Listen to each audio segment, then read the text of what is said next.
ગઢડા છેલ્લા પ્રકરણના પ્રથમના વચનામૃતમાં એક પ્રશ્ન છે. શ્રીજી મહારાજે સંતોને પ્રશ્ન પૂછ્યો કે ભગવાનનો ભક્ત હોય એને ગમે તેવી ખરાબ પરિસ્થિતિ આવે છતાં ભગવાનની ભક્તિમાં વિઘ્ન ન થાય એવી કઈ સમજણ છે? કેવા પ્રકારની સમજણ ધરાવતો હોય, વિચાર ધરાવતો હોય કે ગમે એવા ખરાબ દેશકાળમાં પણ એની ભક્તિમાં ક્યાંય પણ ઉણપ ના આવે. પછી તો સંતોએ જેવું સમજાયું એવું કહ્યું, પણ યથાર્થ ઉત્તર ન થયો. ત્યારે શ્રીજી મહારાજ બોલ્યા, જે ભગવાનને ભજતો હોય ને એને એક તો વૈરાગ્ય જોઈએ. કાચો પોચો વૈરાગ્ય ના ચાલે, દ્રઢ વૈરાગ્ય જોઈએ અને આત્મનિષ્ઠા જોઈએ. કારણ કે જો વૈરાગ્ય ન હોય તો ભગવાનની ભક્તિ કરતો હોય છતાંય જો ક્યાંક એનો મનગમતો પદાર્થ મળી જાય તો ભગવાનને પડ્યા મૂકે અને એ પદાર્થમાં પ્રીતિ કરે. 30 વર્ષ પહેલા કોઈ સંતો ગયેલા એક ગામમાં કથા વાર્તા કરવા માટે. રવિવારનો દિવસ હતો. સભામાં 200-250 ભક્તો બેઠેલા, બાળકો પણ હતા, કારણ કે એમને આજે રજા હતી. સાંજે સૂર્યાસ્ત થવાને થોડીક વાર હતી. ત્યાં એક છોકરો બહારથી આવી અને એક જણના કાનમાં કંઈક કહ્યું.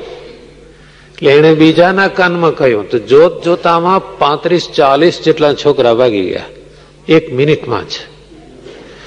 અને થોડી વાર પછી બીજા પથરા ખડવા માંડ્યા, એકદમ ધીમે ધીમે.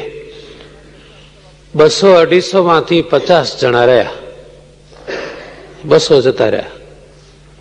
નવાઈ લાગે, શું થયું? ગામમાં કોઈ ખરાબ બનાવ બની ગયો હશે કે શું કારણ હશે? ચાલુ સભામાં બધા જતા રહ્યા. સભા પૂરી થવાનો સમય થયો હતો, સંધ્યા આરતી થવાની હતી, પણ બધા જ નાસી ગયા. એ સંતોએ તો કથા પૂરી કરી, આરતી થઈ, રામકૃષ્ણ ગોવિંદ થયા. અને પછી 1-2 હરિભક્તને પૂછ્યું કે ગામમાં કોઈ કઈ અજુગતું બની ગયું છે કે શું એકદમ બધા નાસી ગયા ચાલુ સભામાંથી? તો બિચારા વૃદ્ધ હરિભક્તો કે ખબર નથી સ્વામી. મેં કહ્યું આ મહારાજ એવો લાગે છે, કઈ ખબર નથી. મેં ક્યાં અમને પૂછ્યો? પેલો કોલ ફેલ જાય ને 1 રૂપિયાની ખોટ આવે. બીજે દાડે ખબર પડી, ઓહો, કે અમારા ગામમાં 6 મહિનાથી ચર્ચા ચાલતી હતી કે અમુક ચિત્ર બહુ સારું છે, પિક્ચર ઘણું સારું છે, ને માહિતી ખાતા વાળા એ જ પિક્ચર લઈને આવ્યા હતા. એટલે જો જલ્દી જઈએ નહીં તો જગ્યા ન મળે, એટલે વહેલા જઈને ત્યાં પહોંચી ગયા. સ્વામિનારાયણ ભગવાન કહે છે કે જો વૈરાગ્યની ભાવના ન હોય તો મનગમતો પદાર્થ જ્યારે દેખાય ત્યારે ભગવાનને પડ્યા મૂકી ભગવાન ભલે બેઠા. સાધુ છો ને કથા કરતા, એ તો એનું કામ છે, આપણું થોડું કામ છે. આ તો ઠીક છે, જ્યાં સુધી બહાર કઈ એવું મનગમતું પદાર્થ ન મળે ત્યાં સુધી બેઠા. એટલે ભક્તિ કરતો હોય એ ભક્તિને નિર્વિઘ્ન રાખવામાં એક તો આવો દ્રઢ વૈરાગ્ય જોઈએ. અને જો આત્મનિષ્ઠા ન હોય તો દેહમાં સુખ દુઃખ આવે તો એની ભક્તિ ચૂંથાઈ જાય. ભક્તિ કરી કરીને મરી ગયા, જોયું?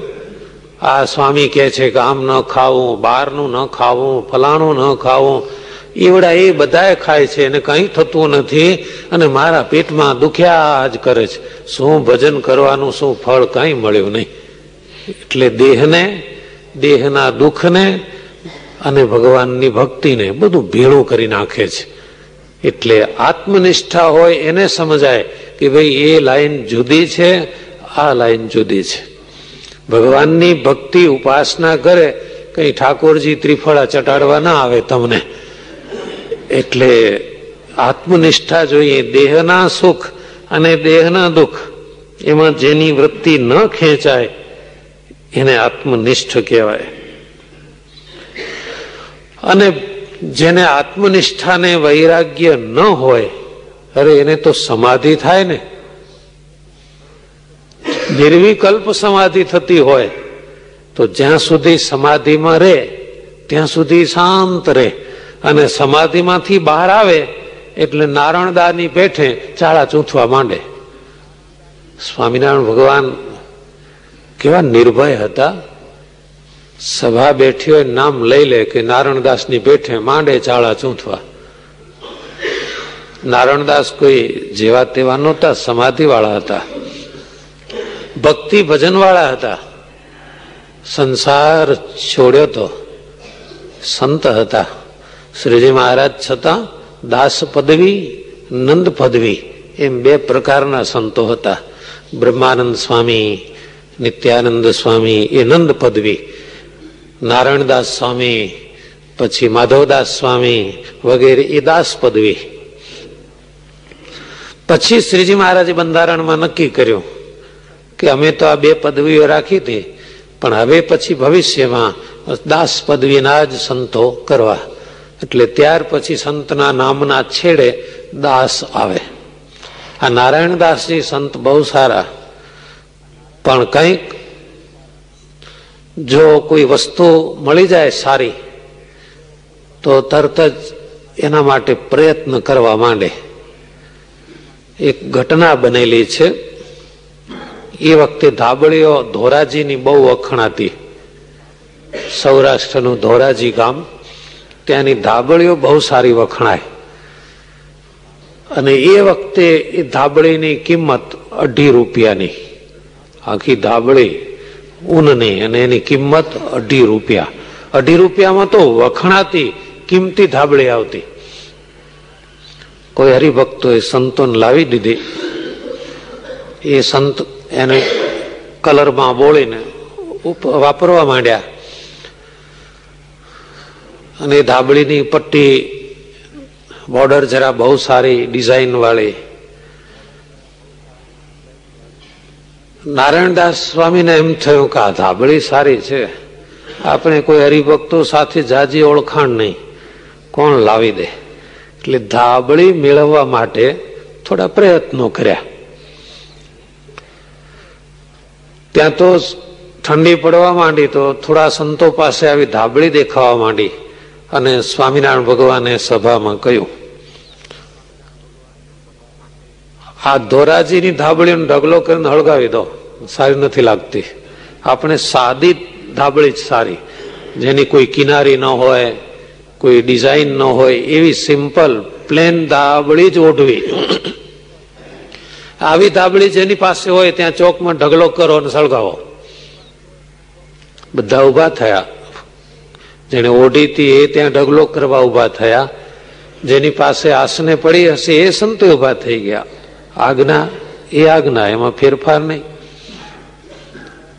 નાનદાસ સ્વામીને એમ થયું કે મારે આ ઠાર કેટલી મહેનત કરીને આ ધાબળી મેળવી છે અને આજે એને સળગાવી દેવાની.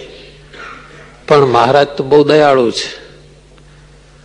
આજે હુકમ કર્યો છે સળગાવી દો, પાછા 2 દાડા પછી કે છે કઈ નહીં, હવે હરિભક્તો લાવ્યા છે ને ઉઠજો. એટલે હવે 2-4 દાડા કે આ પ્રકરણ બદલાય નહીં ત્યાં સુધી મારી ધાબળી ક્યાંક સંતાડી દઉં, જેથી કાલ ઉઠીને કલમ પાછી ખેંચાઈ જાય તો કામ લાગે. અને નારાયણદાસ સ્વામી આસને ગયા. ધાબળી બરાબર સંખેલી એક પોટલી વાળી કપડામાં બાંધી લપેટી અને એવી જગ્યાએ સંતાડી આવ્યા કે જ્યાં કોઈને ગંધ ના આવે, ધાબળીની ગંધ ના આવે, બીજી ગંધ આવે. આખા દરબારગઢનો ઉકરડો કચરો વાળીને જ્યાં નાખતા હતા ને એ કચરામાં દાટી આવ્યા. કોઈને ત્યાં જોવા જવાનું મન ન થાય. પણ એક સંતા જોઈ ગયા. એ સંતે એવા કે બોલ્યા વગર ના રહે. ક્યાંક બારીમાં બેઠા બેઠા કીર્તન લખતા હતા ને તે જોઈ ગયા. બધા સંતોએ ધાબળી ત્યાં ઢગલો કરી દીધો. હા મહારાજ જાઓ ચાંપી દો અગ્નિ. અને ધાબળીઓ બધી જ વિલાયત થઈ ગઈ. હવે કોઈની પાસે